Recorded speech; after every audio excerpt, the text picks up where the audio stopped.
जय हिंद दोस्तों, स्वागत है आप सभी का इस वीडियो में। तो यहाँ पर आप सभी के लिए गुड न्यूज़ है। Navratri mega offer MM academy app पर शुरू हो चुका है, जहाँ पर आपको ह्यूज डिस्काउंट मिल रहा है। जी हाँ, बहुत ही खतरनाक डिस्काउंट मिल रहा है। ऐसी कीमत आपको पहले कभी नहीं देखने को मिली होगी। इतना बड़ा डिस्काउंट आपको मिल रहा है। तो आपके ड्रीम्स पूरा करने के लिए इतने कम प्राइस में आपको एमएम एकेडमी ऐप का सब्सक्रिप्शन मिल रहा है, तो जल्द से जल्द ले लीजिए। जो ऑफर है वो 25 अक्टूबर तक हमें देखने को मिल रहा है, इसलिए नवरात्रि स्पेशल को और भी स्पेशल बना दीजिए। एमएम एकेडमी के साथ पढ़ाई कीजिए। देखिए, जितना जल्दी आप लोगे उतने ही अच्छे तरीके से आप वीडियोस जो है वो एंजॉय कर पाओगे, उतनी अच्छे तरीके से वीडियोस जो है वो देख पाओगे। इसीलिए फटाफट सब्सक्रिप्शन लीजिए और वीडियोस को एंजॉय कीजिए, क्योंकि बहुत सारे कोर्सेज आपको देखने को मिल रहे हैं। मॉडर्न हिस्ट्री का कोर्स पूरी तरीके से अवेलेबल है। पॉलिटी का कोर्स ऑलमोस्ट खत्म होने पर आ गया है। एंशिएंट हिस्ट्री का कोर्स खत्म होने पर आ गया है। अगर हम ज्योग्राफी कोर्स देखते हैं वो चल रहा है, उसी के साथ एथिक्स का कोर्स चल रहा है, और भी बहुत सारे कोर्सेस आने वाले हैं, जैसे कि इकोनॉमी का कोर्स जो है वो आने वाला है। तो इतने कम प्राइजेस में, खासकर अगर हम 2 साल का सब्सक्रिप्शन देखते हैं, तो इतने कम प्राइजेस में आपको और कहीं नहीं दिखाई देगा। जो बाकी जगहों पर 1 महीने का सब्सक्रिप्शन है, जी हाँ, जो बाकी जगहों पर 1 महीने का सब्सक्रिप्शन है, उससे भी कम इसमें आपको 2 साल का सब्सक्रिप्शन मिल रहा है। तो जल्द से जल्द आप यहाँ पर जो ऑफर है उसे अनवील कीजिए और जो सब्सक्रिप्शन है वो लेकर वीडियोस को एंजॉय कीजिए। आपने तो सर पूरा गेम ही बदल दिया। सर गॉड गिफ्टेड है, ऐसे लग रहा है मिल गया है। मॉडर्न हिस्ट्री ऐसा था, मेरे को मैंने स्पेक्ट्रम पढ़ने की कोशिश की थी, बट व्हाट हैपेंस कि उसमें इतना टेक्स्ट है ना, आपको कम से कम 15-20 बार पढ़ना पड़ता है, तब जाके दिमाग में कुछ क्रोनोलॉजी समझ आती है, कुछ बैठता है। तो जब आपकी एक वीडियो देखी तो मेरे को बहुत अच्छा लगा। जो कि मतलब इतने कम प्राइस में, तो मतलब कि बैंक एसएससी का भी कोचिंग अवेलेबल नहीं होता। I am from a commerce background, तो ये कॉस्ट वाला फैक्टर हमेशा से माइंड में रहता है। तो मतलब कि I am totally satisfied with it. मतलब कि अफोर्डेबल भी है और क्वालिटी बहुत हाई है। A good teacher is like a candle who burns itself in order to light up the others. So you are like a candle for thousands of us. Sir, your style of teaching is simply incredible. The quality is also incredible. जब मैंने coaching join की थी, शायद आपको बताया था मैंने, तो मैंने करते करते छोड़ दी थी, क्योंकि आपकी मैंने वीडियोस देखी वगैरह, तो मुझे अच्छा लगा। जो करा है, क्योंकि किसी ने भी स्पेस और उससे शुरू नहीं किया, सीधा सीधा उन्होंने जो मॉर्फोलॉजी, हाँ जी ओशन में घुस जाओ, हाँ जी स्टोन में घुस जाओ। मैं कहा ये क्या कर रहे हैं, आपने तो सर पूरा गेम ही बदल दिया। और दूसरी बात, सबसे बड़ी बात, अच्छी बात आपकी ये है कि जैसे हम कोई पेपर वगैरह देखने जाते थे या कोचिंग सेंटर में जाते थे, वो कुछ पढ़ाते थे, तो वो कहते थे कि आप पहले एनसीईआरटी पढ़ो वगैरह पढ़ो। आपका जो सीधा स्टेट ऑफ एटीट्यूड है ना सर, कि जी मेरी वीडियो देख लो, आपका काम बन गया। बस वो चीज़ मुझे इतनी पसंद है ना। और आप जो सबसे अच्छी बात आप बता देते हैं ना कि ये तो सिर्फ ऐसे ही पढ़ लो, ये इसका कोई मतलब नहीं है, इसको सिर्फ एक बार को लो समझ लो, तो वो चीज़ सबसे अच्छी है। नहीं तो ऐसा कोई टीचर में दम नहीं है बोलने का कि इसको मत पढ़ के जाना, इसके कोई चांसेस नहीं है। सर वीडियोस बहुत अच्छे लग रहे हैं। लव यू सर, आप कंटिन्यू एकदम एनर्जी की तरह एकदम फोकसिंग मतलब बोलते हैं कॉम्प्रिहेंसिव मैनर में जिस हिसाब से पॉलिटी का पढ़ा रहा है, लग रहा है पॉलिटी के मास्टर मतलब बहुत अच्छे पकड़ हो जाएंगे।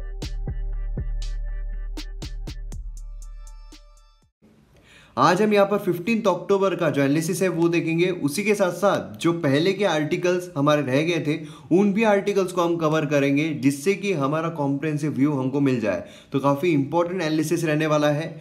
जैसे मैंने आपको कहा है कि एमएम एकेडमी का सब्सक्रिप्शन जो है वो जल्द से जल्द लीजिए, वेरियस कोर्सेज जो है उसे एंजॉय कीजिए। आप मुझे फेसबुक, इंस्टाग्राम पर फॉलो कर सकते हो। उसी के साथ आप पीडीएफ और वीडियो अपडेट्स के लिए आप मुझे टेलीग्राम जो है उस पर भी फॉलो कर सकते हो। तो चलिए शुरू करते हैं। तो यहाँ पर सबसे पहले मैप बेस्ड एक्सरसाइज है। तो ये जो कंट्री है, कंट्री कौन सी है आपको बताना है, वीडियो को पॉज करना है, इस कंट्री के बारे में इंफॉर्मेशन लिखना है और फिर वीडियो को रिज्यूम करना है। तो यहाँ पर जब हम एक्सप्लेन सेक्शन देखते हैं, तो यहाँ पर जॉनसन एंड जॉनसन ट्रायल जो है उसे पॉज किया गया है। इसका क्या मतलब है? देखिए, वैक्सीन जो है वो बन रही है, बहुत ही दिनों से बनती हुई हमें देखने को मिल रही है कोविड के लिए, लेकिन अब तक कुछ उसकी वैक्सीन जो है वो तो निकली नहीं है।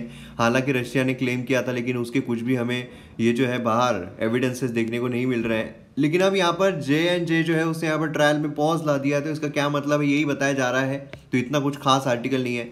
ये iPhone 12 जो है वो लॉन्च किया गया है, उसके बारे में यहाँ पर बात की जा रही है। ये काफ़ी इंपॉर्टेंट है, क्योंकि 1 हॉर्न राइनो जो है उसके बारे में बात की जा रही है, तो इसे हम डिटेल में जानने की कोशिश करेंगे। उसी के साथ एडिटोरियल पेज, आइडियाज़ पेज अगर हम देखते हैं, तो यहाँ पर ये वाला जो आर्टिकल है डोमेस्टिक मार्केट मिराज, और उसी के साथ साथ देखिए कल का जो था, मतलब अगर हम 14th देखते हैं तो उसमें हमें एक एडिटोरियल देखने को मिल रहा था यही इनवर्ड टर्न का। मतलब कैसा है कि हम यहाँ पर ग्लोबलाइजेशन जो है वो कर रहे थे, लेकिन अब यहाँ पर हम आत्मनिर्भरता की तरफ बढ़ रहे हैं, उसके बारे में बात की जा रही है। ये भी आर्टिकल में और ये वाले भी आर्टिकल में, दोनों को हम साथ देखेंगे।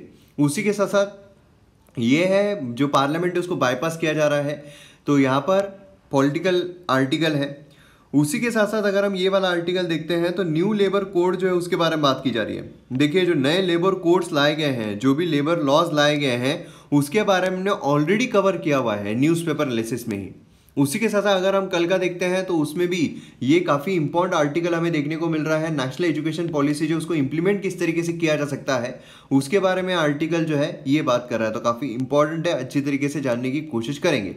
तो इस तरीके से हमें पूरी जो एडिटोरियल्स है वो देखने को मिलने वाले, काफ़ी इंपॉर्टेंट, काफ़ी अच्छे तरीके से देखेंगे। यहाँ पर पहला हमें देखने को मिलता है नेशनल एजुकेशन पॉलिसी जो है उसे इम्प्लीमेंट किस तरीके से किया जाएगा। मतलब NEP बना तो ली है लेकिन इम्प्लीमेंट कैसे करोगे, इसी तरीके के सवाल जो है सभी के मन में आ रहे हैं कि आप इतना पैसा जो है GDP का इतना बड़ा हिस्सा जो है वो एजुकेशन में खर्च करने की बात कर रहे हो, लेकिन उसे कैसे इंप्लीमेंट करोगे। इतने सारे चेंजेस आप करने की बात कर रहे हो लेकिन उसे इंप्लीमेंट कैसे करोगे। तो इंप्लीमेंट करने का एक सरल तरीका यहाँ पर जो है ऑथर के द्वारा बताया गया है। तो आइए देखते हैं। यहाँ पर बात की जा रही है सबसे पहले तो इंस्टीट्यूशनल मैकेनिज्म की। देखिए पहला क्या है, यहाँ पर टोटल 5 पॉइंट्स इनकी तरफ से दिए गए हैं। पहला यहाँ पर पॉइंट हमें देखने को मिलता है इंस्टीट्यूशनल मैकेनिज्म का। फर्स्ट है यहाँ पर प्रधानमंत्री जो है उन्होंने हाईलाइट किया है विजन कि यहाँ पर इंटेलेक्चुअल और सोशल कैपिटल जो है वो बिल्ड किया जाएगा, जिससे कि कलेक्टिव कॉन्शियसनेस जो है NEP को इम्प्लीमेंट करने के लिए वो डेवलप की जाएगी। दूसरी स्टेप हमें देखने को मिलती है कि यहाँ पर जो इंस्टीट्यूशनल मैकेनिज्म है वो यहाँ पर स्टैब्लिश किया जाए। बहुत इंपॉर्टेंट है, इंस्टीट्यूशनल मैकेनिज्म जो है वो स्टैब्लिश किया जाए इसके इम्प्लीमेंटेशन के लिए। कि आप यहाँ पर जो भी नेशनल एजुकेशन पॉलिसी जो उसके बारे में डिटेल में देखा हुआ है, इवन सेपरेट वीडियो जो है वो भी अवेलेबल है उसके बारे में, क्या क्या नेशनल एजुकेशन पॉलिसी में हमें देखने को मिलता है। तो इसके लिए, इसे इम्प्लीमेंट करने के लिए हमें इंस्टीट्यूशनल मैकेनिज्म की ज़रूरत पड़ेगी। ठीक है, अब इसमें अगर आप देखोगे तो सेंटर और स्टेट जो है उनका प्रॉपर कोऑपरेशन जो है वो भी रहना ज़रूरी है, कोऑर्डिनेशन जो है वो भी रहना ज़रूरी है। क्योंकि सेंटर अगर कुछ भी बोल देती है, अगर वो स्टेट जो है इम्प्लीमेंट नहीं करता है तो फिर ये हो पाएगा क्या, नहीं हो पाएगा। ये सबसे बड़ा प्रॉब्लम हमें देखने को मिलता है। लेजिस्लेटिव इंटरवेंशंस बोलिए, ठीक है, जिसमें नए लॉज जो है, जो एग्जिस्टिंग लॉज है उसमें अमेंडमेंट जो है वो यहाँ पर लाया जाए। उसी के साथ साथ बजटरी फ्रेमवर्क जो है उसमें इंक्रीज किया जाए। उसी के साथ यहाँ पर जो रिसोर्सेस है उसे ज़्यादा यहाँ पर दिए जा सके, है ना। रेगुलेटरी फ्रेमवर्क जो है वो यहाँ पर बनाया जा सके जिससे रिलेट हम प्रॉपर तरीके से कर सके। तो इंस्टीट्यूशनल मैकेनिज्म ये बहुत ज़रूरी है। प्रधानमंत्री जो है PM task force higher education reforms, ये एक एडवाइजरी बॉडी यहाँ पर हो सकती है। कौन सी? PM task force on higher education reforms. ये एक एडवाइजरी बॉडी हो सकती है जिसमें जो पब्लिक और प्राइवेट हायर एजुकेशन इंस्टीट्यूशन जो है उसके यहाँ पर एक्सपर्ट्स रहेंगे, जिससे कि प्रधानमंत्री जो है उनको अंडरस्टैंड करने में यहाँ पर काफ़ी हेल्प हो सकती है कि भैया क्या प्रॉब्लम्स आ सकते हैं, किस तरीके की यहाँ पर जो समस्या है वो हो सकती है, उसका समाधान किस तरीके से हो सकता है। तो उसके लिए यहाँ पर एक टास्क फोर्स रहना ज़रूरी है। दूसरा अगर हम देखते हैं तो नेशनल एजुकेशन पॉलिसी जो है उसके लिए national NEP implementation standing committee का गठन किया जाना चाहिए। स्टैंडिंग कमेटी, यहाँ पर स्टैंडिंग मतलब परमानेंट रहेगी ये, है ना, उसका गठन यहाँ पर किया जाना चाहिए। मतलब यहाँ पर क्या है, हमने national NEP implementation standing committee जो है उसे स्टैब्लिश करना है with select vice chancellor directors of universities and institutes. ये जो कमेटी है इसका टास्क क्या रहेगा कि यहाँ पर जो NEP है उसके इम्प्लीमेंटेशन प्लान को सही तरीके से बनाए, और सिर्फ बनाए ही ना तो उसे मॉनिटर भी करे कि ये टाइम बाउंड मैनर में हो रहा है या नहीं। मतलब कि फ़र्ज़ कीजिए कि हमने अगर बोला है कि हमने GDP का अगर 6% जो है वो एजुकेशन में खर्च करना है, तो ये अगर हम सोच रहे हैं कि 2030 तक होना चाहिए, लेकिन 2050 आ गया है लेकिन वो इम्प्लीमेंट ही नहीं हो रहा है, तो ये गलत रहेगा। इसका ये रहना चाहिए कि टाइम बाउंड मैनर में जो है ये प्लान इम्प्लीमेंट भी किया जाए। उसी के साथ साथ स्पेसिफिक पार्ट्स और फंक्शन जो है उसके पास रहने चाहिए, इंक्लूडिंग थीमेटिक सब committees and regional committees. Committee जो कि मिनिस्ट्री ऑफ एजुकेशन में लोकेटेड है will be chaired by education minister. ठीक है, कमिटी किस में रहने वाली है? मिनिस्ट्री ऑफ एजुकेशन में रहेगी। चेयर्ड किसके द्वारा की जाएगी? एजुकेशन मिनिस्टर के द्वारा की जाएगी। मेंबर सेक्रेटरी जो है ये इसके सेक्रेटरीज रहेंगे। उसी के साथ एक्स ऑफिशियो मेंबर्स भी रहने चाहिए। यहाँ पर कौन से ex officio members? Major regulatory bodies जो है उनके यहाँ पर एक्स ऑफिशियो मेंबर्स रहने चाहिए, जिससे कि जो भी हर्डल्स इसमें आते हैं उसको यहाँ पर सुलझाया जा सके। ठीक है, तो नेशनल NEP स्टैंडिंग कमेटी जो है वो रहना चाहिए। दूसरा है नेशनल एजुकेशन मिनिस्टर्स काउंसिल हमें देखने को मिलनी चाहिए। क्या है नेशनल एजुकेशन मिनिस्टर काउंसिल्स, विच एजुकेशन मिनिस्टर जो है सभी राज्यों के, यूनियन टेरिटरीज के, वो रहेंगे, चेयर किया जाएगा यूनियन मिनिस्टर ऑफ एजुकेशन के द्वारा। ये कॉन्स्टिट्यूट यहाँ पर की जानी चाहिए। पहला हमने पिछला कमेटी के बारे में देखा, यहाँ पर हम काउंसिल के बारे में देख रहे हैं। काउंसिल जो है ये एक इंपॉर्टेंट इंस्टीट्यूशनल मैकेनिज्म रहेगी जिससे कि जो भी इम्प्लीमेंटेशन हो रहे हैं वो प्रॉपरली मॉनिटर यहाँ पर कर सके, है ना। उसी के साथ यहाँ पर एक फोरम की तरह भी ये बर्ताव करेगा जहाँ पर डिस्कशन जो है वो किया जा सकता है। नेक्स्ट यहाँ पर हमें IOE देखने को मिलता है। आप सभी ने सुना होगा इंस्टीट्यूट ऑफ इमेजिनेंस जो है ना, वो हमने देखा था अलग अलग यूनिवर्सिटीज़ को दिया जाएगा, उसमें अलग से खर्च किया जाएगा, उनको अलग से सहूलतें जो है वो दी जाएगी, तो ये हमने देखा था। तो ये जो है आइडिया जो इंस्टीट्यूशन ऑफ इमेजिनेंस का, ये यहाँ पर प्रधानमंत्री के द्वारा जो लाया गया था कि वर्ल्ड क्लास यूनिवर्सिटीज़ हमें खड़ी करना है। तो आज जो विजन है IOE का, ये यहाँ पर इंटीग्रेट किया जाना चाहिए NEP के साथ, NEP इम्प्लीमेंटेशन प्लान के साथ, जिससे कि क्या होगा कि इसको ज़्यादा फ्रीडम मिलेगा, ज़्यादा फ्लेक्सिबिलिटी मिलेगी, ज़्यादा ऑटोनॉमी मिलेगी और ज़्यादा रिसोर्सेज जो है वो भी मिल सकते हैं। मतलब क्या है, अपने हिसाब से फंक्शन करके और अच्छी तरीके से हमारे एजुकेशन को ऊपर लेकर जा सकते हैं। National higher education philanthropy council यहाँ पर होनी चाहिए। देखिए अलग अलग हो रहा है, हमने पहले इम्प्लीमेंटेशन के बारे में देखा, कमेटी हो गई, काउंसिल हो गई, अब यहाँ पर फिलेंथ्रोपी काउंसिल जो है वो देखने को मिल रही है। National higher education philanthropy council जो है chaired by education minister with private sector participation, ये कॉन्स्टिट्यूट की जानी चाहिए। यहाँ पर स्पेसिफिकली फोकस किस पर किया जा रहा है, प्राइवेट सेक्टर के जो लोग हैं उस पर फोकस किया जाना चाहिए। हमने इकोनॉमिक सर्वे में देखा हुआ है, क्या देखा हुआ है, इकोनॉमिक सर्वे में देखा हुआ है कि प्राइवेट प्लेयर जहां पर आते हैं वहां अपने आप वेल्थ क्रिएशन शुरू हो जाता है, वहाँ अपने आप कंपटीशन शुरू हो जाती है, वहाँ अपने आप जो एजुकेशन कोई भी सेक्टर हो वो अपने आप कॉम्पिटिटिव बन जाता है। कॉम्पिटिटिव बन जाता है तो अपने आप उसका जो एक औहदा है वो इंक्रीज हो जाता है, अपने आप जो उसकी क्वालिटी है वो अपग्रेड हो जाती है। Nearly 70% of the Indian HEIs ये प्राइवेट है and more than 70% Indian student जो है वो प्राइवेट एजुकेशन में ही अपना एजुकेशन कंप्लीट करते हैं। इसीलिए यहाँ पर क्या है, फाइनेंशियल रिसोर्सेज जो है रेज करना, ये यहाँ पर काफ़ी क्रिटिकल हो जाता है इसको बिल्डअप करने के लिए, तो इसलिए काफ़ी ज़्यादा इंपॉर्टेंट हमें देखने को मिलता है। ठीक है, तो ये चीज़ आपको यहाँ पर ध्यान में रखनी है। हाउएवर यहाँ पर नए और इनोवेटिव इंस्टीट्यूशनल मैकेनिज्म जो है उसकी भी ज़रूरत है। टैक्स इंसेंटिव्स बोलिए, एंडोमेंट फ्रेमवर्क बोलिए, ये सभी चीज़ों की बहुत ज़्यादा ज़रूरत है। तो फिलेंथ्रोपी काउंसिल जो है ये यहाँ पर प्रमोट कर सकती है, यहाँ पर जो टैक्स स्ट्रक्चर होता है, इंसेंटिवाइज करना होता है, ये सभी चीज़ों को, ठीक है, तो फंड बोलिए, जो भी चीज़ें होती है उसमें काफ़ी हेल्प ये कर सकता है। उसी के साथ साथ यहाँ पर गवर्नमेंट जो है फेल क्यों होती है, गवर्नमेंट कोई भी चीज़ लेकर आती है और वो गवर्नमेंट नहीं कर पाती है, तो गवर्नमेंट फेल क्यों होती है, क्या प्रॉब्लम, क्या समस्या यहाँ पर आती है, तो देखिए कैसे वो बेटर कर सकती है। अब यहाँ पर फेल हो रही है, हमें सबसे पहले तो रीज़न पता रहना ज़रूरी है ना। मतलब हमारे को अगर बुखार हो रहा है तो बुखार जो है वो क्यों हो रहा है, डेंगू हुआ है, कोरोना हुआ है या नॉर्मल वायरल है, तो क्यों हुआ है ये पहले पता रहे तो फिर उसकी दवाई जो है वो हम ले सकते हैं, है ना। तो फिर उसको कैसे हम सुधार सकते हैं हमारे टेम्परेचर को, ये हम कर सकते हैं। नहीं तो यहाँ पर हुआ है डेंगू और हम कोरोना जो है उसके हिसाब से जो चीज़ें हैं वो कर रहे हैं तो मतलब नहीं बनेगा कुछ। तो यहाँ पर क्या है कि गवर्नमेंट फेल क्यों हो रही है, कैसे उसको बेटर बनाया जा सकता है, कैसे यहाँ पर प्रॉपर तरीके से हो सकता है, तो उसके लिए कुछ एलिमेंट्स यहाँ पर निकाले गए हैं, जैसे कि इंसेंटिव्स, इंस्ट्रूमेंट्स, इंफॉर्मेशन, एडाप्टिबिलिटी, क्रेडिबिलिटी और मैनेजमेंट। अगर सक्सेसफुल इम्प्लीमेंटेशन करना है हमें तो यहाँ पर स्टेक होल्डर इंसेंटिव्स जो है वो क्रिएट करने पड़ेंगे। यहाँ पर जो लीगल और पॉलिसी फ्रेमवर्क है वो यहाँ पर बनाना पड़ेगा। रेगुलेटरी और इंस्टीट्यूशनल मैकेनिज्म जो है वो बिल्ड करना पड़ेगा रिलायबल इंफॉर्मेशन रिपोजिटरी के साथ। उसी के साथ साथ यहाँ पर प्रॉपर तरीके से जो रेगुलेटरी बॉडीज़ है, गवर्नमेंट एजेंसीज है, वो डेवलप करनी पड़ेगी।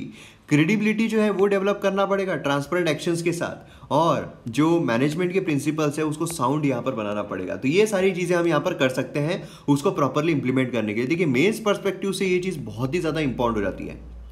नेक्स्ट यहाँ पर आता है बियॉन्ड पोचिंग। राइनो डंग जो है वो यहाँ पर ऑफर करता है clues for health and natural death. अब यहाँ पर देखिए क्या होता है, जो राइनो है उसकी पोचिंग तो होती है, पोचिंग की वजह से उसकी डेथ काफ़ी ज़्यादा हो रही है, लेकिन उसी के साथ साथ नेचुरल डेथ, अगर पोचिंग से नहीं हो रही तो नेचुरल डेथ हमें देखने को मिल रही है। लेकिन नेचुरल डेथ जो है वो भी क्यों हो रही है, क्योंकि कुछ बीमारियाँ जो है वो फैल रही है। ये बीमारियों का पता जो है वो हमें डंग की वजह से लग सकता है। तो ये चीज़ हमें यहाँ पर इसके बारे में देखने को मिल रही है। तो कंजर्वेशन एफर्ट जो है वो यहाँ पर वन हॉर्न राइनो का काफ़ी ज़्यादा देखने को मिलता है। पॉपुलेशन जो है खासकर आसाम में हमें बहुत ज़्यादा इसकी पॉपुलेशन जो है वो देखने को मिलती है और ख़ास है ना। अब यहाँ पर सिंस 2017 राइनो टास्क फोर्स जो है आसाम का world wild life fund India ये अंडरटेक किया जा रहा है कि जिससे कि हम यहाँ पर जो पैथोजेंस है जो यहाँ पर फ्रेश राइनो डंग में फाउंड किए जा रहे सैंपल्स में आसाम, उत्तर प्रदेश, वेस्ट बंगाल, वो यहाँ पर देखे।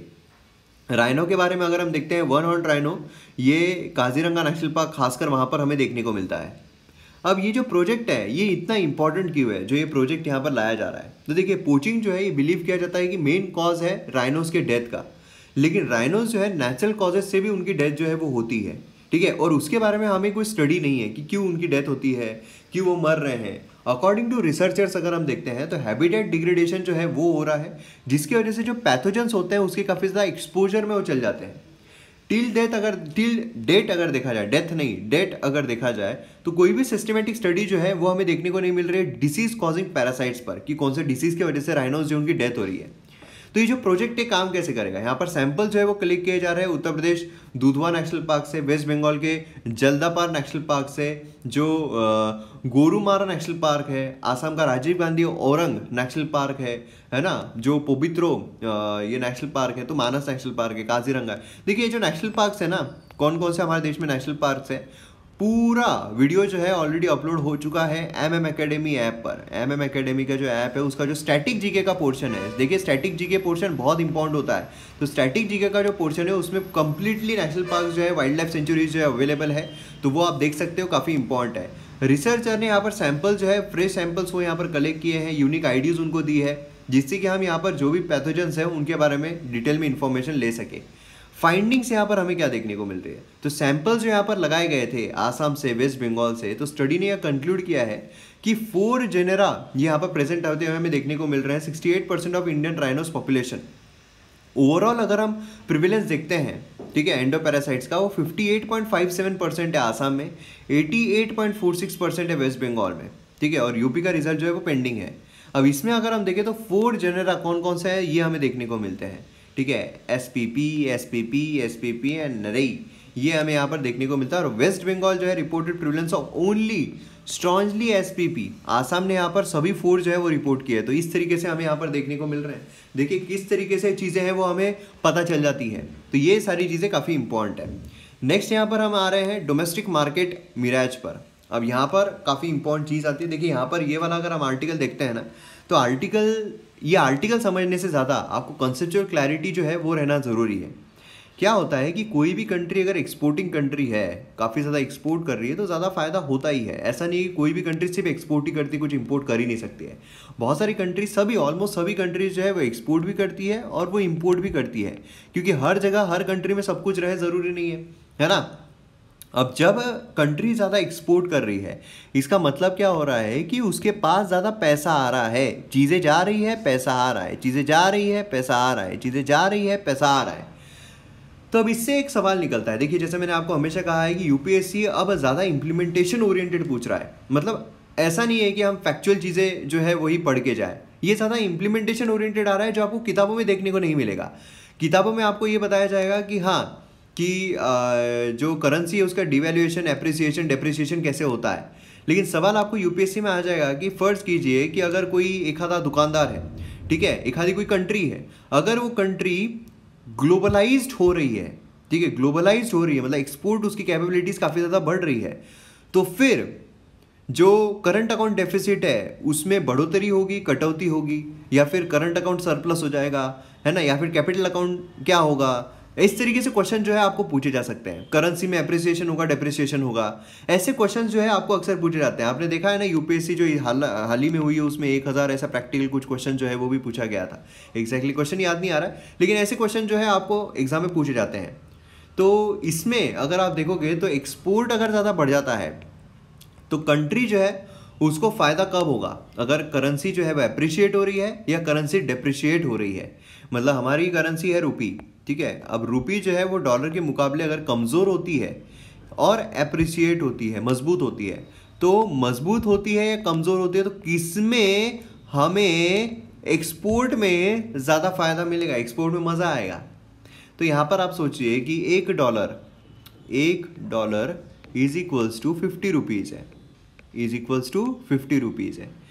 अब मेरे पास एक मोबाइल है, ठीक है, मोबाइल जो है वो मैं बेच रहा हूँ, वो मैं एक्सपोर्ट कर रहा हूँ, वो एक्सपोर्ट कर रहा हूँ मैं $1 का, एक्सपोर्ट कर रहा हूँ $1 का, ठीक है, मतलब फर्ज कीजिए 50 रुपीज़ का एक्सपोर्ट कर रहा हूँ मैं, अपनी कीमत तो इंडियन रुपी में रखूंगा ना, 50 रुपीज़ में रख रहा हूँ, तो मतलब फॉरेन कंट्री में वो कितने में बेचा जा रहा है, $1 का बेचा जा रहा है। क्लियर है। अब यहाँ पर क्या हो रहा है कि मैं जब वो बेच रहा हूँ, ठीक है, मैं जब वो बेच रहा हूँ तो $1 में अगर मैं बेच रहा हूँ, ठीक है, $1 में अगर मैं बेच रहा हूँ तो फिर मुझे कितना मिलेगा, मुझे पैसा मिलेगा, रुपी मिलेगा 50 रुपी। क्लियर है, यहाँ तक क्लियर हो गया। मैं $1 में बेच रहा हूँ, मुझे पैसा कितना मिलेगा, 50 रुपी मिलेंगे। अब फर्ज कीजिए $1 जो है वो हो रहा है 70 रुपीज़ का, तो अब मैं बेच रहा हूँ $1 में, लेकिन मुझे कितने मिल रहे हैं, 70 रुपीज़ मिल रहे हैं। मतलब अगर मैं एक्सपोर्ट करता हूँ तो डेप्रिशिएट अगर होती है तो मुझे फ़ायदा मिलता है। वैसा भी अगर हम देखें तो $1 अगर 50 रुपीज़ का है, ठीक है, तो मैं 50 रुपीज़ की कीमत रखता हूँ तो $1 में बेचा जाएगा। अगर 70 रुपीज़ अब हो रही है तो मेरी कीमत जो है तो 50 रुपीज़ ही है ना, मतलब $1 से भी कम डॉलर में, मतलब 0 पॉइंट कुछ तो भी सेंट्स में यहाँ पर जो चीज़ है मेरी बेची जाएगी। तो जैसे प्राइजेस कम हो जाएगी तो लोगों में डिमांड इंक्रीज हो जाएगी, लोग ज़्यादा उसके तरफ अट्रैक्ट होंगे, मुझे ज़्यादा पैसा मिलेगा। तो मतलब जब भी एक्सपोर्ट हम करते हैं तो करेंसी हमारी जब डेप्रिशिएट होती है तो हमें ज़्यादा फायदा मिलता है। और इसीलिए आप देखो ना, चाइना जो है, चाइना एक्सपोर्टिंग कंट्री, ज़्यादा एक्सपोर्ट करती है, इसलिए अपनी करेंसी को जानबूझकर डिवैल्यूएट करती है। समझ में आ रहा है आपको, ये कारण हमें देखने को मिलता है। और इंपोर्टर जो होते हैं, जब करेंसी अप्रिशिएट हो जाए तो इंपोर्टर्स को ज़्यादा फायदा मिलता है, क्योंकि अगर $1 = 50 रुपीज़ है, हाँ ठीक है, और वो अगर $1 की चीज़ जो है वो इंपोर्ट कर रहे हैं तो उनको अभी कितने देने पड़ रहे हैं, 50 रुपीज़ देने पड़ रहे हैं। लेकिन समझ लीजिए अब $1 = 30 रुपीज़ हो जाता है, तो कीमत तो उसकी $1 है, लेकिन अब उनको 30 रुपीज़ ही पे करना पड़ेगा। समझ रहे हो आप। तो मतलब जो इंपोर्टर होते हैं उनको करेंसी अप्रिशिएट हो जाए तो ज़्यादा फायदा होता है, और जो एक्सपोर्ट होते हैं, एक्सपोर्टर्स होते हैं, उनको करेंसी डेप्रिशिएट होता है तो ज़्यादा फायदा होता है। क्लियर है। तो ये चीज़ आपको पता रहना चाहिए। अभी क्या हो रहा है, आत्मनिर्भरता की तरफ हम बढ़ रहे हैं। हम यहाँ पर जो टैरिफ्स है वो यहाँ पर ज़्यादा लगा रहे हैं, जिससे कि जो इंपोर्ट है वो यहाँ पर डिले पड़ जाए, एक्सपोर्ट जो है वो हम ज़्यादा होने नहीं दे रहे हैं कि भैया आप देश के देश में ही बेचो, है ना। ये चीज़ हमें देखने को मिल रही है। इंडिया जीडीपी ग्रोथ जो है ओवर 6% आफ्टर 1991, ये एसोसिएटेड है real export growth say about 11%। आप समझ रहे हो। मतलब अभी जो हम बोल रहे हैं कि आत्मनिर्भर जो है वो बनना है, हमें एक्सपोर्ट से कोई फ़र्क नहीं पड़ता है, तो ये चीज़ हम सही नहीं बोल सकते हैं। क्योंकि अगर हम देखते हैं 1991 के बाद से जब हम लिबरलाइजेशन, प्राइवेटाइजेशन, ग्लोबलाइजेशन हुए, हमारी इकोनॉमी जीडीपी जो है काफ़ी अच्छी ग्रो हुई, उसमें एक्सपोर्ट का बहुत बड़ा योगदान रहा है। और हम नॉर्मली भी अगर देखते हैं जीडीपी कैलकुलेट करने के लिए, तो कंजम्पशन बोलिए, इन्वेस्टमेंट बोलिए, गवर्नमेंट एक्सपेंडिचर बोलिए और एक्सपोर्ट बोलिए, नेट एक्सपोर्ट, ये तो आता ही है ना। अब यहाँ पर आप देखिए domestic demand, consumption led growth, यहाँ पर जो कंजम्पशन होना है वो ग्रोथ के लिए कहीं पर भी कोई ऐसी चीज़ जो हमें देखने को नहीं मिलती है। हाँ, कंजम्पशन हमारे यहाँ पर बहुत बुरा हो रहा है एट प्रेजेंट अगर हम देखें, और हम फोकस कर रहे हैं कंजम्पशन पर ही, हम फोकस कर रहे हैं कंजम्पशन पर और ज़्यादा इन्वेस्टमेंट पर। गवर्नमेंट एक्सपेंडिचर जो है तो करने की कोशिश कर ही रही है, लेकिन इतना हो नहीं पा रहा है, तो हम ज़्यादा फोकस कर रहे हैं कंजम्पशन यहाँ पर लोगों को होना चाहिए, इसके लिए उनके हाथ में ज़्यादा पैसे जाने चाहिए। लेकिन एक्सपोर्ट जो उस पर हम फोकस नहीं कर रहे, उसको हम यहाँ पर कम करने की कोशिश कर रहे हैं। अब यहाँ पर एग्जाम्पल ले लेते हैं क्लोथिंग का भी। तो की पॉलिसी चेंज जो है इंडिया में, यहाँ पर टैरिफ जो है सभी ऑल इनपुट्स पर एलिमिनेट कर देगी, है ना। स्पेशली लॉन्ग स्टैंडिंग टैरिफ जो है, टैरिफ देखिए यहाँ पर बैरियर्स होते हैं अलग अलग। क्या होते हैं, बैरियर्स होते हैं अलग अलग। बैरियर्स मतलब क्या, अड़थड़ा। जो भी सामान आ रहा है उस पर बैरियर कैसे क्रिएट किया जा सकते हैं, दो तरीके होते हैं, टैरिफ होता है, नॉन टैरिफ होता है। टैरिफ मतलब क्या है, पैसों से लगाया गया, ड्यूटीज लगाई गई। नॉन टैरिफ मतलब स्टैंडर्ड, कि हमको यही स्टैंडर्ड का माल चाहिए, ठीक है। ऐसा यहाँ पर बैरियर्स खड़े किए जाते हैं। अब क्या होता है कि जब क्लोथिंग के लिए अगर कोई भी चीज़ ऐसी हो रही है कि हम यहाँ पर फिनिश प्रोडक्ट जो है वो यहाँ पर हम एक्सपोर्ट कर रहे हैं, क्योंकि काफ़ी क्लोथिंग में जो है इंडिया अच्छा परफॉर्म करता है, मगर अभी जो कोरोना आया है उसकी वजह से चाइना से बहुत सारी कंट्रीज जो है बाहर निकल रही है, लेकिन इंडिया जो है मार्केट गेन कर पाया क्या, नहीं कर पाया है, वो भी प्रॉब्लम। देखिए ये जो टॉपिक है ना, ये टॉपिक ऐसा है कि इसमें से बहुत सारे एंगल्स बाहर निकलते हैं। इकोनॉमी चीज़ ही ऐसी है कि आप एक चीज़ पर रह ही नहीं सकते हो, इसमें से हर एक एंगल बाहर निकलता है। फिर इसमें ये भी आता है कि चाइना में जो एज है, चाइना के ओवरऑल कंट्री की जो एज है वो यहाँ पर काफ़ी बढ़ गई है, तो वहाँ पर चीप लेबर मिलना काफ़ी मुश्किल है। हमारे यहाँ पर चीप लेबर्स मिल जाते हैं, तो उसका फ़ायदा इंडिया ने उठाया है क्या, उसका फ़ायदा ऑलरेडी बांग्लादेश, वियतनाम ये सब उठा रहे हैं, है ना। तो ऐसा हर एक चीज़ आ जाती है। इसलिए इकोनॉमी के लेक्चर जब हम देखेंगे, हम पूरा अलग अलग ओवरव्यू देखेंगे, हम सिर्फ पिलर्स नहीं देखेंगे, हम सभी चीज़ को कॉम्प्रिहेंसिव वे में कवर करेंगे, उसको हम रिस्ट्रिक्ट नहीं करेंगे कुछ चीज़ों में, और सिर्फ प्रीलिम्स ओरिएंटेड नहीं देखेंगे, अब इकोनॉमी ओरिएंटेड देखेंगे। इसीलिए यहाँ पर आपके लिए 1 साल का या 2 साल का सब्सक्रिप्शन जो है सबसे बेस्ट रहेगा, इतने कम प्राइजेस है ऑलरेडी इतने कम प्राइजेस है, जो डिस्काउंट है उसमें और कम प्राइजेस हो गए हैं, तो डिस्काउंट का फ़ायदा आप ज़रूर उठाइए। उसमें सभी जो चैप्टर्स है, सभी जो कोर्सेस है वो आपके यहाँ पर कवर हो जाएंगे, इंक्लूडिंग जो डिजास्टर मैनेजमेंट है, इंटरनल सिक्योरिटी है, सभी हो जाएगा। वर्ल्ड हिस्ट्री है ना, सोसाइटी है, गवर्नेंस है, वो सब कवर हो जाएगा। अब यहाँ पर आप देखोगे तो फ्री ट्रेड अग्रीमेंट जो है वो अगर हम साइन करते हैं, फ्री ट्रेड अग्रीमेंट क्या होता है कि भैया हम यहाँ पर कम से कम जीरो ड्यूटी पर नहीं होता है फ्री ट्रेड अग्रीमेंट, ये ध्यान में रखिएगा। मिनिमल में होता है, मिनिमल जो बाकी कंट्रीज से हम चार्ज कर रहे हैं वो नहीं करते हैं। तो यहाँ पर अगर हम करते हैं तो फिर भी इंडिया जो है वो भाई साहब बहुत ज़्यादा जो टैरिफ है वो लगाता है, ठीक है। तो इसमें प्रॉब्लम आ जाता है। इंडिया जो है वो यहाँ पर आत्मनिर्भरता की तरफ बढ़ रहा है, लेकिन फिर भी यहाँ पर एक्सपोर्ट के लिए एक फ़ायदा जो है हमें देखने को मिल सकता है। कैसे फ़ायदे हैं, हमें एक्सपोर्ट जो उसको क्यों नहीं रोकना पड़ेगा, एक्सपोर्ट को हम बढ़ाना पड़ेगा। फर्स्ट है कि फॉरेन डिमांड जो है हमेशा बिगर होती है दैन द डोमेस्टिक डिमांड। मतलब जो कंट्री में जो डिमांड्स इंक्रीज हो रही है वो हमेशा कम होती है फॉरेन डिमांड्स के मुकाबले। फॉरेन में जो डिमांड्स है वो काफ़ी ज़्यादा रहती है, और फॉरेन में अगर है हम एक्सपोर्ट कर रहे हैं तो हमें ज़्यादा पैसा, ज़्यादा जो चीज़ है वो मिलती है। दूसरा है कि फंडामेंटल असिमेट्री भी है, मतलब डोमेस्टिक प्रोड्यूसर जो है वो कॉम्पिटिटिव इंटरनेशनली, अगर वो डोमेस्टिक प्रोड्यूसर सोचिए ना, अगर वो कॉम्पिटिटिव हो जाते हैं इंटरनेशनली, ठीक है, तो अपने आप डोमेस्टिकली में हो जाएंगे। कोई चीज़ आप सोचिए कि मैं यहाँ पर अपना MM एकेडमी है, ठीक है, MM एकेडमी जो है वो यहाँ पर चल रहा है। अब MM एकेडमी को अगर मैं ग्लोबली कॉम्पिटिटिव बना देता हूँ, इसके प्राइजेस ऐसे रखता हूँ कि ग्लोबली अगर कॉम्पिटिटिव हो जाता है, जैसे कि मैंने प्राइजेस कैसे रखे हैं कि अगर आप कोई कोचिंग इंस्टीट्यूट में हो, अगर आपने कोई ऑनलाइन कोई कोर्स बाय भी किया है, फिर भी यू कैन अफोर्ड ये वाला MM एकेडमी का, कि भाई यहाँ पर आपको पता चल जाएगा किस तरीके का कोर्स, कितने हाई क्वालिटी का कोर्स है। तो अगर मैं यहाँ पर ग्लोबली कॉम्पिटिटिव बन जाता हूँ, अपने आप डोमेस्टिक कॉम्पिटिटिव बनूंगा या नहीं बनूंगा, है ना। तो ये चीज़ हमें यहाँ पर देखने को मिलती है। तो इसीलिए यहाँ पर कैसा है कि आप एक्सपोर्ट ग्लोबली कॉम्पिटिटिव हो, एक्सपोर्ट आपका अच्छा होगा। एक्सपोर्ट आपका अच्छा हो रहा है मतलब डोमेस्टिकली भी उसको अच्छा सेल कर पाओगे, अपने आप आपका local for vocal, vocal for local हो ही जाएगा। तो ये चीज़ हमें यहाँ पर देखने को मिलती है। इसीलिए आत्मनिर्भरता की तरह हम कितना भी बढ़े तो एक्सपोर्ट जो उसे हमें यहाँ पर कम नहीं करना होगा, ये चीज़ हमें यहाँ पर देखने को मिलती है। तो काफ़ी इंपॉर्टेंट है। अगर हम इकोनॉमिक पर्सपेक्टिव से देखें तो मोस्ट इंपॉर्टेंट चीज़ इसका पूरा 360 एंगल इकोनॉमी का। जब देखिए इकोनॉमी ऐसा है कि आपको इतना इंप्लीमेंटेशन ओरिएंटेड पूछा जा सकता है ना, और आगे आने वाले दिनों में मैं आपको गारंटी देता हूँ UPSC जो है वो आपको फैक्चुअल क्वेश्चन पूछना बंद कर देगा इकोनॉमी के ऊपर। इकोनॉमी के ऊपर फैक्चुअल क्वेश्चन आएंगे ही नहीं, इकोनॉमी के ऊपर आएंगे पूरे इंप्लीमेंटेशन ओरिएंटेड। क्योंकि ऐसा है कि ये कर दिया तो क्या होगा, ये हो गया तो क्या होगा, ये कर दिया गवर्नमेंट ने तो क्या होगा। गवर्नमेंट ने आज फिस्कल स्टिमुलस जो है वो दे रहे हैं, लेकिन फिस्कल स्टिमुलस जो है वो अगर एकदम से बंद कर दिया तो इकोनॉमी का क्या हो जाएगा। मतलब ओवरऑल इकोनॉमी में क्या फर्क पड़ेगा, किसी इंसान के लाइफ में नहीं, ओवरऑल इकोनॉमी में। अगर गवर्नमेंट ने फिस्कल जो डेफिसिट है वो बहुत ही ज्यादा इंक्रीज कर दिया तो लॉन्ग टर्म में इकोनॉमी पर क्या फर्क पड़ेगा, शॉर्ट टर्म में इकोनॉमी पर क्या फर्क पड़ेगा, ऐसे क्वेश्चंस पूछे जाएंगे आगे। और इसी के लिए इकोनॉमिक कोड जो है जबरदस्त रहने वाला है भाई साहब। तो उसमें मजा आ जाएगा, क्योंकि इतने एग्जांपल्स के साथ लाएंगे तो मजा ही आ जाएगा उसमें। न्यूज़पेपर है उस पर एक नज़र डाल लेते हैं, जो बाकी की न्यूज़ है वो कौन कौन सी खास आई है वो देख लेते हैं। तो यहाँ पर जब हम देखते हैं तो कुछ फ्रंट पेज पर तो हमें कुछ इतनी खास न्यूज़ जो है वो नज़र नहीं आ रही है। बाकी अगर हम देखें तो यहाँ पर आप देख सकते हो कि 22% NRI टू वोट ट्रम्प यहाँ पर हमें देखने को मिल रहा है। तो अब यहाँ पर आप समझ सकते हो कि NRI वोटिंग जो है ये एक इम्पॉर्टेंट यहाँ पर एस्पेक्ट हो जाता है। मतलब हमारे यहाँ पर कौन कौन सी वोटिंग सिस्टम है, जैसे कि पोस्टल बैलेट से होती है ना। मतलब नॉर्मली वोटिंग कैसे होती है, मतलब इंडिया में ही नहीं, नॉर्मली वोटिंग कौन कौन से प्रकार की होती है। तो ईमेल के थ्रू भी की जा सकती है, उसे प्रॉक्सी वोटिंग हमें देखने को मिलती है। जो पोस्टल बैलेट है वो तो होता ही है ना, EVM वाला बोलिए। उसी के साथ साथ जो पोस्ट के थ्रू होती है, पोस्ट के थ्रू हमारे यहाँ पर पोस्ट के थ्रू की जाती है। मतलब अगर कोई इलेक्शन ड्यूटी पर है या फिर अगर कोई आर्म्ड फोर्सेस है ना, जो रखवाली कर रहे हैं, तो उनको यहाँ पर होता है कि आप यहाँ पर पोस्ट के जरिए भी आपका वोट जो है दे सकते हो। तो ये चीज़ यहाँ से इम्पोर्ट हो जाती है हमारा एग्जाम पर्सपेक्टिव से, ठीक है। बाकी अगर हम देखें तो कोई भी ऐसी इंपॉर्टेंट न्यूज़ जो है एग्जाम पर्सपेक्टिव से देखने को नहीं मिलती है। अब नेक्स्ट यहाँ पर सिटी की न्यूज़ आ रही है, तो ये तो बिल्कुल भी हमारे एग्जाम पर्सपेक्टिव से जो है वो तो इम्पॉर्टेंट है ही नहीं, ठीक है।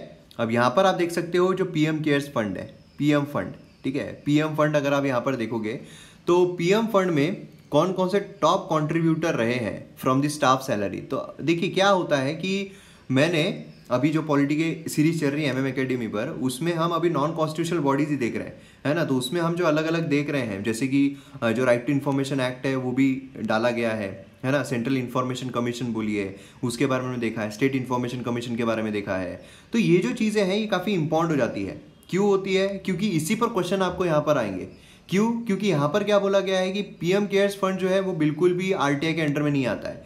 PM केयर्स क्यों नहीं आता है? जब उसमें कंट्रीब्यूशन जो है गवर्नमेंट वाले कर रहे हैं, जब उसको मैनेज जो है प्रधानमंत्री कर रहे हैं, जो कि एक अपने आप में एक पब्लिक अथॉरिटी है, पब्लिक बॉडी है। और पब्लिक बॉडी क्या होती है वो भी मैंने RTI के एक्ट में आपको डिटेल में समझाया। RTI एक्ट हमने अलग से देखा है, अगर आप लक्ष्मीकांत किताब देखोगे तो उसमें RTI बहुत ही छोटा सा एक टुकड़ा दिया हुआ है, लेकिन हमने डिटेल में पूरा एक वीडियो उस पर मैंने बनाया हुआ है। तो इससे आपको पता चलेगा कितना डिटेल में डीपली हम वहाँ पर कवर कर रहे हैं सारी चीज़ें।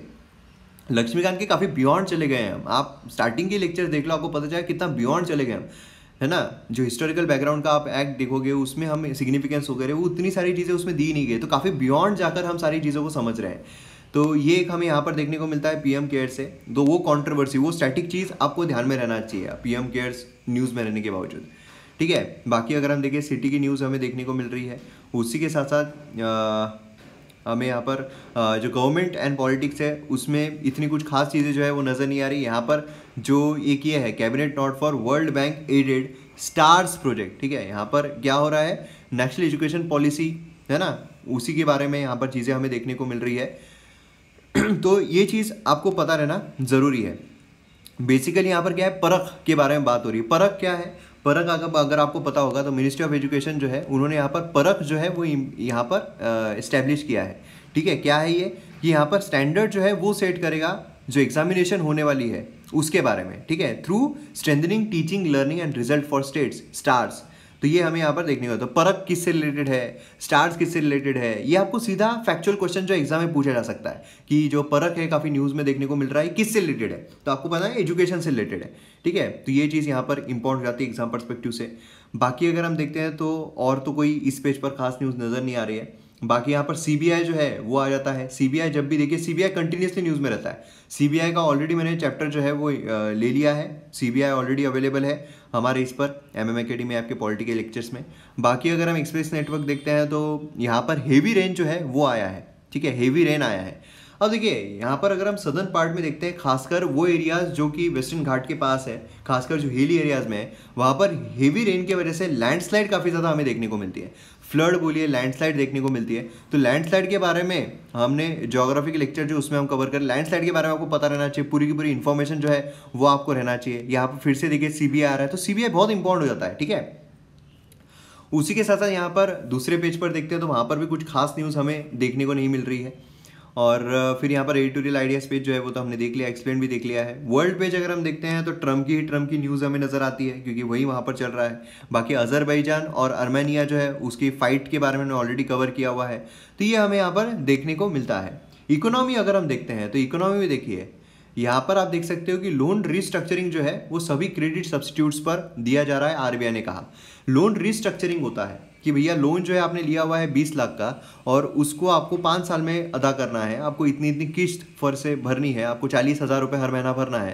तो आप एक काम करो, आपका रिस्ट्रक्चरिंग कर देते हैं, आपको या तो और अच्छा, क्योंकि आपका जो बिजनेस है वो ठप बैठा हुआ है, तो हम आपको और 10 लाख का लोन देते हैं जिससे कि आपका बिजनेस लाइन पर आ जाए, फिर आप हर महीने 40,000 रुपये भर पाओ। या तो आप 30,000 रुपये और ज़्यादा 6 साल के लिए, 7 साल के लिए, 8 साल के लिए भरना शुरू कर दो। तो ये रिस्ट्रक्चरिंग जो ऐसा होता है जिससे क्या होगा कि हम यहाँ पर जो NP है उसको बचा सकते हैं, ठीक है। तो ये चीज़ हमें यहाँ पर देखने को मिलती है। बाकी अगर हम देखते हैं तो यहाँ पर थिएटर जो है वो यहाँ पर निकल रहे हैं, आ रहे हैं, है ना। सिल्वर स्क्रीन जो है वो सेट फॉर, तो लेकिन प्रिकॉशंस के साथ जाइए, बहुत इंपॉर्टेंट है, ठीक है। यहाँ पर देखिए एक आ रहा है टाटा ग्रुप में buy a stake in Big Basket. तो जैसा कि हमने देखा हुआ है कि अमेज़ॉन वो मतलब लास्ट जो हमने लेक्चर देखा था न्यूज़पेपर का, उसमें हमने देखा है कि बड़ी बड़ी जो टेक कंपनीज़ है, यहाँ पर खैर टेक नहीं लेकिन बड़ी बड़ी जो टेक कंपनीज़ है वो उनका एक्विजिशन मर्जर जो है वो थोड़ा उस पर रोक लगानी चाहिए, ऐसा USA के जो लॉज मतलब जो लोग हैं उनकी तरह बोला जा रहा है। तो ये भी काफ़ी इंपॉर्टेंट होता है कि छोटी छोटी जो चीज़ें हैं फिर उसको तो एक्वायर कर लोगे आप, वो पैसे पनपेंगे यार, ये भी एक इंपॉर्टेंट चीज़ होती है ना। तो बाकी स्पोर्ट्स न्यूज़ आती है जो हमारे लिए बिल्कुल भी कुछ खास नहीं है। तो इस तरीके से हमारा पूरा न्यूज़पेपर जो हमें देखने को मिल रहा है, तो पूरा CBI ये जो बॉडीज़ होती है यही हमारे लिए इम्पोर्टेंट हमें देखने को मिलती है। क्लियर है? तो ये सारी चीज़ें इम्पॉर्टेंट है। तो यहाँ पर हमारा वीडियो जो खत्म होता है। MM Academy ऐप पर ह्यूज डिस्काउंट जो है उससे ज़रूर अनवेल कीजिए। तो मिलते हैं अगले वीडियो में। जय हिंद।